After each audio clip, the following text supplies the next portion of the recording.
Good morning, everyone. This is Barry Fair with you on the 3rd of April, and thanks for joining me here today. We've got a sunny day at last after the deluge that we had a couple of weeks ago here in Sydney. And my opening segment this morning is about daylight saving. So on Saturday night, the 6th of April, before you go to bed, don't forget to switch your clock back 1 hour before you go to bed on Saturday night. So 3 a.m. will become 2 a.m. and we will be back on Eastern Standard Time. So we are in the last week of daylight saving already, and the days are getting shorter and the nights are getting longer. So bye-bye daylight saving until October.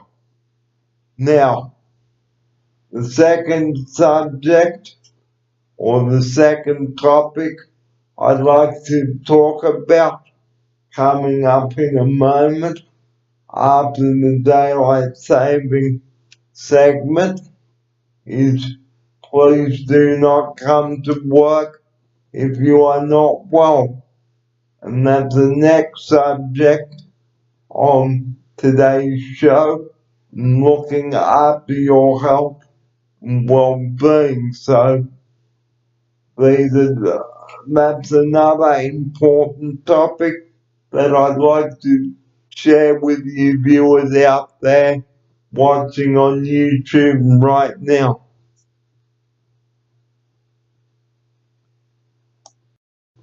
The next topic, winter woes.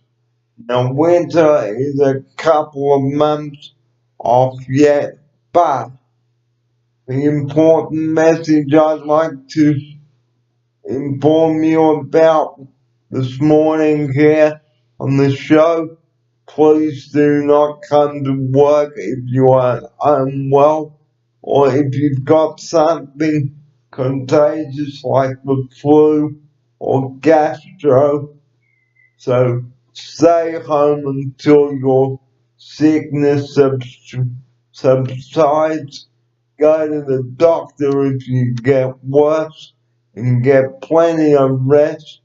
Drink lots of fluid, eat plenty of fruit and vegetables, and keep up your vitamin C intake and get your flu shot in early.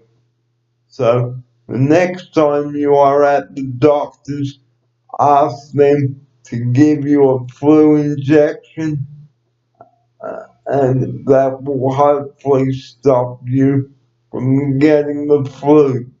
And also, if you cannot get to the doctors if you are unwell, ring up the surgery and ask the doctor to come out and see you.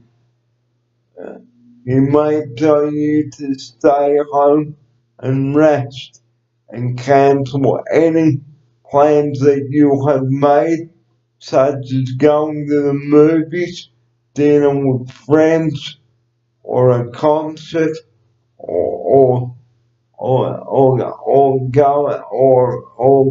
going to a show. And do not jinx yourself and think that you're better when really you're not.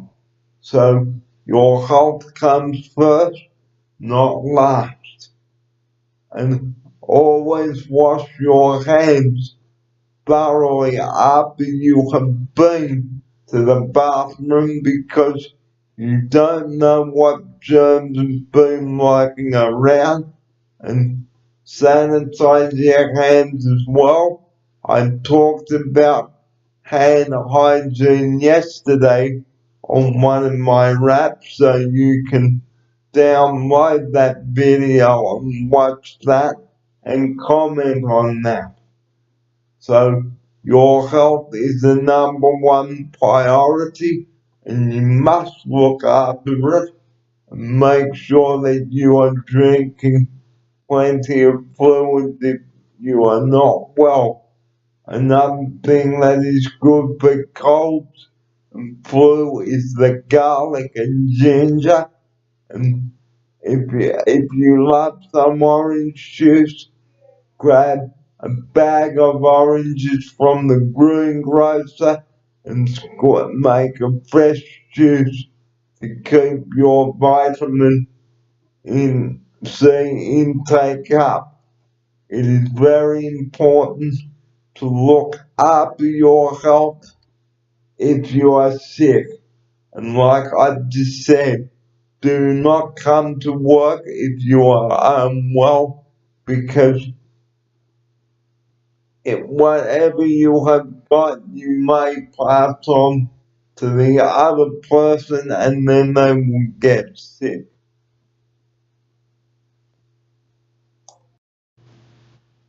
If you are unable to come to work, ring the office and say that you are unable to do this shift. And this applies to accommodation staff. Give the manager 3 or 4 hours notice so that the manager can find somebody to replace you and to cover your shift. It is no good ringing up 10 minutes before the shift because it will be too late for the manager to cover your shift. So the earlier that you ring up and say that you are unable to do your shift, the earlier the manager can can find somebody to cover your shift.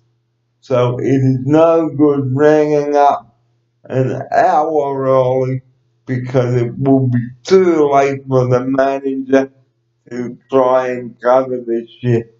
So if you are sick and unable to cover your shift, give the management plenty of time so that the manager can cover your shift. The next topic on today's show is about Easter. Now, we covered a bit about Easter last week here on the show, and what is Easter? I'm hearing you viewers ask out there. Well, Easter is the time when we remember the crucifixion of Jesus, and Jesus rose again on the third day, and lots of people go to church on Good Friday and on Easter Sunday. And what else happens over Easter? Well, the Easter egg hunt for the children, the Easter show, and of course, the hot cross buns.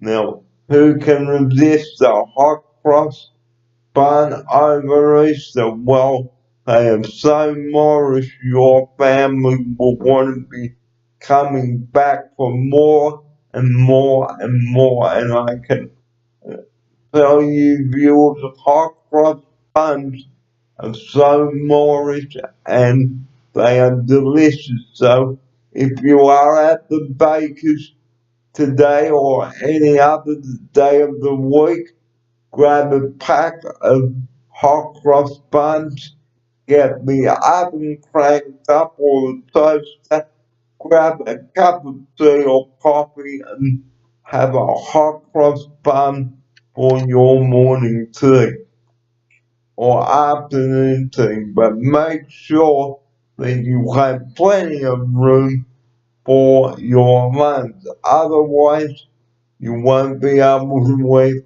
your lunch because you've been filling up on hot cross buns, and chocolate. Now we know that you love to splurge over Easter, but you must eat some healthy stuff as well. So if you're thinking of doing something over Easter with the kids, why not make an Easter hat for your child's Easter hat parade? I'm sure most schools would have an Easter hat parade, so kids ask your principal when this Easter hat parade is. And we're nearly at the end of the opening of the show, and my birthday is coming up tomorrow week, so I will be turning 44 on Thursday the 11th of April, so that is 8 days from now. So my how the time has flown. I remember my 30th birthday back in 2005 and my 21st birthday in 1996. So I am from a young toddler to an adult. Time does go quickly. And that is the end of the opening segment of the Wednesday Wrap.